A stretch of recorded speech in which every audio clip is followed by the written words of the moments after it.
হে everyone, good evening. তো আজকে dinner থেকে শুরু করে দিলাম ব্লগটা। আজকে ডিনারে বানাচ্ছি হচ্ছে আলুর দম, কাশ্মীরি আলুর দম বলতে পারেন এটা, বা হোয়াইট আলুর দম, যা খুশি।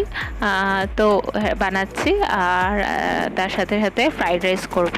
তো ভাবলাম আপনাদের সাথে শেয়ার করি আজকে আলুর দমটা। ফ্রাইড রাইসটা ডিটেলসে আমি শেয়ার করছি না, এর আগে আপনাদের সাথে শেয়ার করেছি। তো আজকে ইন্ডাকশন ওভেনে করছি, আর রাইস কুকারে আমি ফ্রাইড রাইসটা করব। আর এই হচ্ছে, তাহলে দেখতে থাকুন আমি কিভাবে করছি, আর বলে দিই কী কী লাগছে। আলুর দম করতে লাগছে, আলুটাকে আমি সিদ্ধ করে হালকা করে ভেজে নিচ্ছি, আর একটু তেলের মধ্যে সাদা তেল দিয়েছি, তার মধ্যে আমি তেজপাতা ফোড়ন দিয়েছি, দিয়ে একটু গোটা গরম মশলা মানে দারচিনি, লবঙ্গ আর এলাচ দিয়েছি। দেওয়ার পর আলুটাকে দিয়ে দিচ্ছি, এবার ভেজে নেবো আলুটা। এরপর আলুটা ভালো করে ভাজা হয়ে এলে এবার আমি এটার মধ্যে পোস্ত, একটু কাজু, আর একটুখানি আদা আর কাঁচা লঙ্কা আমি পেস্ট করে নিয়েছি মিক্সিতে, দিয়ে দিচ্ছি। এবার সেই মিশ্রণটা দেওয়ার পর তারপর ভালো করে একটুখানি নাড়িয়ে নেবো। নাড়িয়ে নেওয়ার পর তারপর যেরকম মশলা দেয়, বলতে গেলে এখানে হলুদ অ্যাড হবে না, যেহেতু হোয়াইট আলুর দম বা কাশ্মীরি আলুর দমে মোটামুটি হলুদ অ্যাড হয় না। তো এরপরে আমি একটুখানি জিরে গুঁড়ো দিয়ে দেবো, একটু ধনে গুঁড়ো, আর গুঁড়ো মানে লঙ্কা গুঁড়ো দেবো, যেটা ঝাল যতটা অনুযায়ী খাবেন, আর সামান্য একটু চিনি দিয়ে দেবো। তারপরে আমি দই রেখেছি, টক দই একটু ফাটিয়ে দিয়ে দেবো, আর পরিমাণ মতো নুন দিলে তৈরি হয়ে যাবে। এবার সামান্য একটু জল দেবো, যেটা একটু মাখো মাখো হয়। আর বলে দিই, আমার যেহেতু ইন্ডাকশান ওভেন মানে কড়া নেই বলেইছিলাম, তো কিনবো করে, আর এই লকডাউনের বাজার হয়ে গেল, তো আমার কেনা হয়নি। তো আমি সেই জন্য একটি স্টিলের হাঁড়িতেই করছি। তো সেই জন্যই সেটা আপনাদের বলে দিলাম। তো আপনারা ভাবলে হাঁড়ির মধ্যে আলুদম করছে, তো সেই জন্যই আমি বলে দিলাম আপনাদের করছি।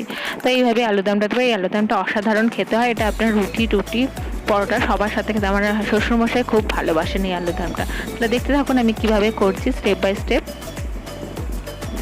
তো নামানোর আগে একটুখানি কিশমিশ আমি দিয়ে দেবো, তো একটু খেতে অন্যরকম লাগে। এটা আপনার অপশনাল, চাইলে দিতে পারেন, না চাইলেও দিতে পারেন।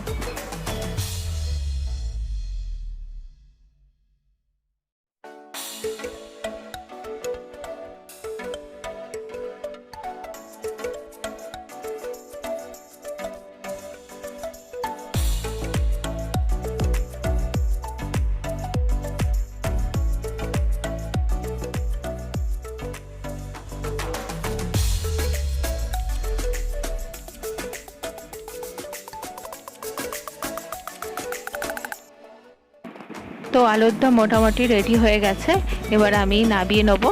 দেখুন কি সুন্দর কালার হয়েছে। তো এবার আমি নামিয়ে নেবো। তো এবার ফ্রাইড রাইস বানাচ্ছি। তো ফ্রাইড রাইস বানাতে যা যা লাগে, তো বিনস, গাজর, তো কড়াইশুঁটি এখন অ্যাভেলেবেল নেই আমার কাছে, তো কড়াইশুঁটি দিচ্ছি না, বিনস গাজর দিচ্ছি, আর কাজু কিশমিশ আর যেরকম লাগে। ফ্রাইড রাইস এর আগে আপনার সাথে শেয়ার করেছি, আর আপনারা সবাই জানেন, তো আর সেরকমভাবে ডিটেলসে আমি আর দেখাচ্ছি না।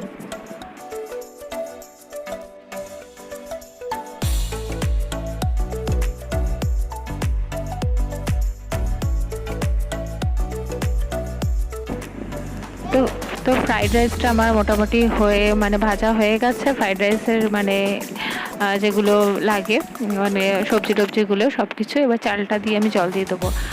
আর এটা কিন্তু আমার আরেকটা রান্নাঘর, যারা আমার পুরনো ফ্রেন্ড তারা সবাই জানেন যে এটা আমার আরেকটা রান্নাঘর। এই রান্নাঘরে এইসব জিনিসগুলো থাকে, তো এখানে রান্নাটা করছি। আর যারা নতুন জানেন না, তো তাদের জন্য বলে দিলাম, এটা আমার আরেকটা রান্নাঘর, এখানে গ্যাস ট্যাস নেই, এখানে এইগুলোই রাখা আছে। তো এইসব জিনিসগুলো এনে আমি এখানেই রান্না করছি।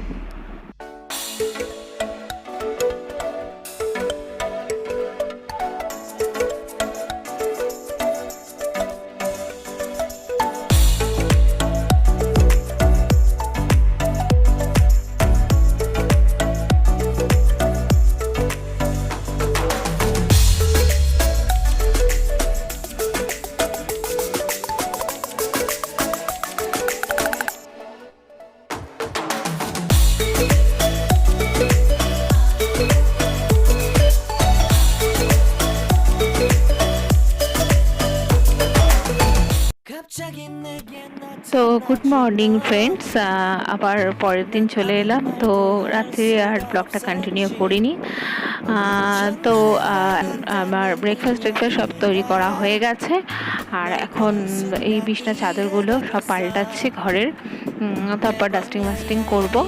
তো এই আজকের ব্লগটাকে শুরু করে দিলাম আবার এখন থেকে। আর এই হচ্ছে, তো আপনারা কেমন আছেন? সবাই সুস্থ ভালো আছেন তো? আর ঘরে থাকছেন তো? ঘরে থাকার চেষ্টা করবেন, কেন যা পরিস্থিতি চারিদিকে, সেই জন্যই বলা।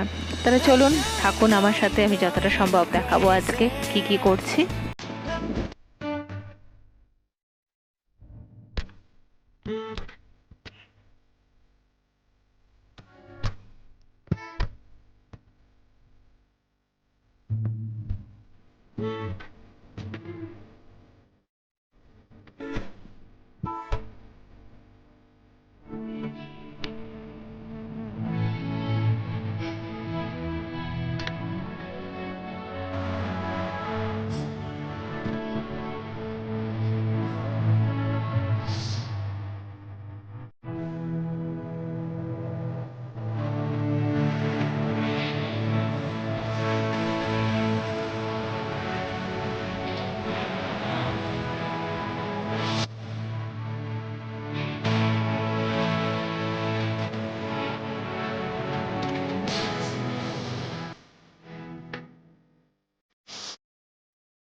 তো ফ্রেন্ডস, ঘর গোছানো হয়ে গেছে, ডাস্টিং হয়ে গেছে। তো এখন এই গাছের পাতার ওপর জল দিচ্ছি। তো আমার স্প্রে বোতলটা ভেঙে গেছে, তো সেই জন্য এটা কলিন যে ইউজ হয় সেটার একটা বটল, সেটাও একটা স্প্রের মতনই।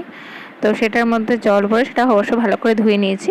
ধুয়ে নিয়ে তারপরে জল ভরে তারপর সব পাতাগুলোর মধ্যে স্প্রে করছি আমি। আমি এটা একদিন ছাড়া ছাড়াই করি। আর তারপরে রেগুলার তো এমনি গাছে জল দেওয়া হয়, তার ওপর আবার আমি বেশি করে জল দিয়েও ভালো করে গাছগুলোকে মানে পাতাগুলোকে ধুই। তো তাতে কি গাছেও পরিষ্কার থাকে, তরতাজাও দেখতে লাগে। তো এরমভাবেই করি আমি। তো একটু সময় যায় এগুলোতে, আর এখন তো অনেক সময়, তো ওই জন্য আরও বেশি ভালোভাবে করতে পারছি। লকডাউনে এক পক্ষে ভালো, আমাদের হাউস ওয়াইফদের অনেকটা সময়ও দিয়ে দিয়েছে কাজগুলো করার জন্য, তাই কি না? তাহলে চলুন।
তো আমার বাড়ির ঘরদোর সব ক্লিন, সবকিছু হয়ে গেছে।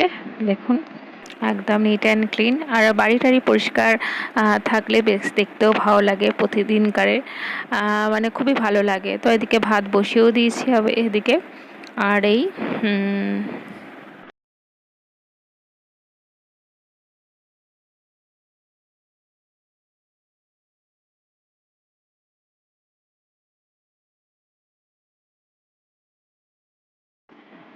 তো আমার স্নান হয়ে গেছে আর আমি এখন ছাদে চলে এসেছি, এই জামা কাপড়গুলো এবার শুকোতে দেবো। তো আর একটা জিনিস আপনাদের সাথে দেখাবো, ঢ্যাঁড়স গাছ বসিয়েছি, মানে ঢ্যাঁড়স গাছে দানা দিয়েছি। তো তার থেকে গাছ হয়েছে, তো দেখাচ্ছি আপনাদের।